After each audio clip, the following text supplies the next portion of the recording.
Hello and welcome back to my vlog. We're on to part 12 of Flatland, A Romance of Many Dimensions, section 8 of the ancient practice of painting. If my readers have followed me with any attention up to this point, they will not be surprised to hear that life is somewhat dull in Flatland. I do not, of course, mean that there are not battles, conspiracies, tumults, factions, and all those other phenomena which are supposed to make history interesting. Nor would I deny that the strange mixture of the problems of life and the problems of mathematics, continually inducing conjecture and giving the opportunity of immediate verification, imparts to our existence a zest which you in Spaceland can hardly comprehend. I speak now from the aesthetic and artistic point of view when I say that life with us is dull, aesthetically and artistically very dull indeed. How can it be otherwise when all one's prospect, all one's landscapes, historical pieces, portraits, flowers, still life, are nothing but a single line, with no varieties except degrees of brightness and obscurity? It was not always thus. Color, if tradition speaks the truth, once, for the space of half a dozen centuries or more, threw a transient splendor over the lives of our ancestors in the remotest ages. Some private individual, a pentagon whose name is variously reported, having casually discovered the constituents of the simpler colors and a rudimentary method of painting, is said to have begun decorating first his house, then his slaves, then his father, his sons and grandsons, lastly himself. The convenience, as well as the beauty of the results, commended themselves to all. Wherever chromatistes, for by that name the most trustworthy authorities concur in calling him, turned his variegated frame, there he at once excited attention and attracted respect. No one now needed to feel him. No one mistook his front for his back. All his movements were readily ascertained by his neighbors without the slightest strain on their powers of calculation. No one jostled him or failed to make way for him. His voice was saved the labor of that exhausting utterance by which we colorless squares and pentagons are often forced to proclaim our individuality when we move amid a crowd of ignorant isosceles. The fashion spread like wildfire. Before a week was over, every square and triangle in the district had copied the example of chromatistes, and only a few of the more conservative pentagons still held out. A month or two found even the dodecagons infected with the innovation. A year had not elapsed before the habit had spread to all but the very highest of the nobility.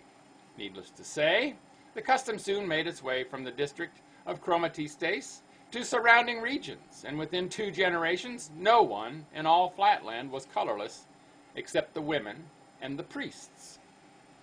Here nature herself appeared to erect a barrier, and to plead against extending the innovation to these 2 classes. Many-sidedness was almost essential as a pretext for the innovators. Quote, distinction of sides is intended by nature to imply distinction of colors. End quote. Such was the sophism which in those days flew from mouth to mouth, converting whole towns at a time to the new culture. But manifestly to our priests and women this adage did not apply.